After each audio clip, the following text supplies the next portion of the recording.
right.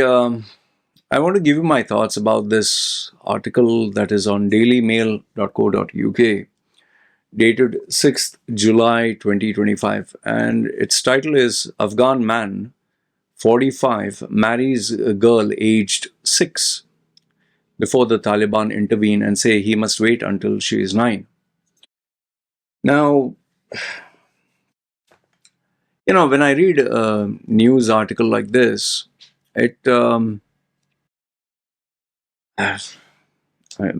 you know, all I can say is these barbaric practices, which are still being followed, they why do they exist? You can say that, oh, these are outdated traditions and all, but they follow it because it's practiced by, it's preached by their religion, and the religion in this case, Afghan man, is a Muslim. And who do they follow? Where do they get this kind of thinking process? They get it because their Prophet Muhammad, who was 50 plus, he married a 6-year-old Aisha.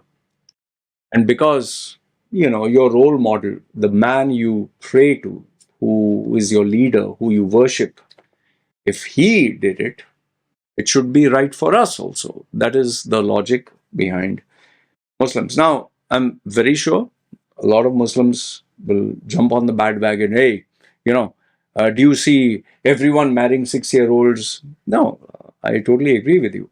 Everyone is not marrying 6-year-olds. There is education.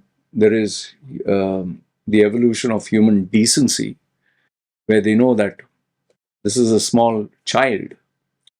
However, that does not mean educated men or people who are educated do not uh, customize or manipulate or take things out of context, especially when it's explicit in a religion.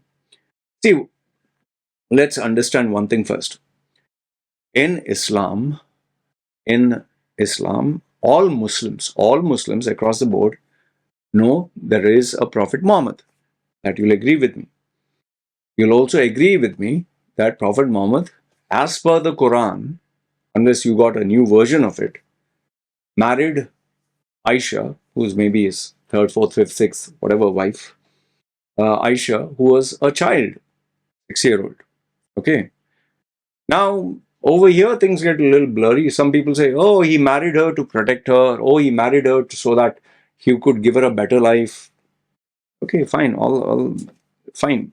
All that is fine. But you're talking of a child, man. Come on. You're talking of a baby. There is no excuse to tell me that he couldn't have just adopted the child and said, this is like my daughter. This is like my grandchild. He could have done that. He didn't choose to do that. He didn't want her to be his daughter. He didn't want her to be his grandchild. He wanted her to be his wife.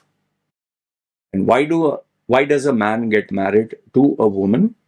He gets married to a woman for sex, for procreation, for raising a family.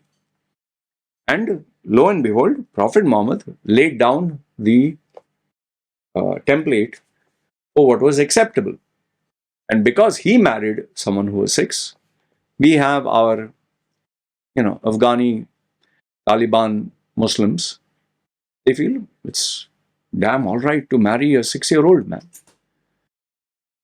So as per this article, the 6-year-old was forced to marry a 45-year-old Afghani man. The haunting photograph of an older man and a little girl standing together horrified even the Taliban. Thankfully, common sense prevails at least a little bit. Still not up to the mark because they said, not 6, sorry, 9. The youngster who had been exchanged by her father for money, exchanged to a man who has already 2 wives, was reported by Amu.tv. The marriage was allegedly set to take place on Friday in Helmand province by the Taliban, and they stepped in and arrested both the men involved. No charges were brought against them, but they have been forced the creep to wait until the girl is 9 so that he can take her home. Ah, hmm. Sometimes I wonder, is this even real? Are we even in a day and age where, you know, like, forget common sense, human decency, man? The same year as Taliban came into power, after the US heavily criticized exit, a 9-year-old girl who was sold by a father to a 55-year-old man as a child bride was rescued by charity. Parwana Malik was sold for the equivalent of 1,600 British pounds in exchange for land, sheep, and cash to a stranger named Korban so that her father, Abdul Malik, could pay for food. And if you look at that man, he looks, oh goodness. They have censored the image of the child. But anyway, the girl who was saved, Parwana Malik, her photograph is there. And see, the thing is, there's even a photograph of this guy, Parwana's buyer, Korban. There's only one name, arrived in the family with the payment to give her father. And they shake hands. The little girl cried day and night before her sale, begging her father to let go to become a doctor. Parwana's buyer, supposed to be her husband, Korban said at the time of the deal, this was his second marriage and he would insist he would treat her well. Yeah, I don't know if that is supposed to make anyone feel good. The father said he was broken in guilt for the sale of his daughter. Yeah, you are no bloody saint, man. The problem is, these people they are born and raised with Islam, and that's it. There's no education, there's nothing else. Islam is, that's what it is. A US based charity, Too Young to Wed, has helped free the girl from this barbaric arrangement, and her siblings and her mother were moved from a camp to a safe house in Herat for the first time, and they have been living in tents. The horrific deal drew international outrage, and then all 24 female senators in the US pushed Joe Biden, president, to take action and prevent this child marriage from happening. Young boys have also fallen victim of the brutalities of Taliban's government, with many sexually exploited by older men and sold into sex slaves for the elite. Very common practice with Muslims in these countries, Afghanistan, Pakistan.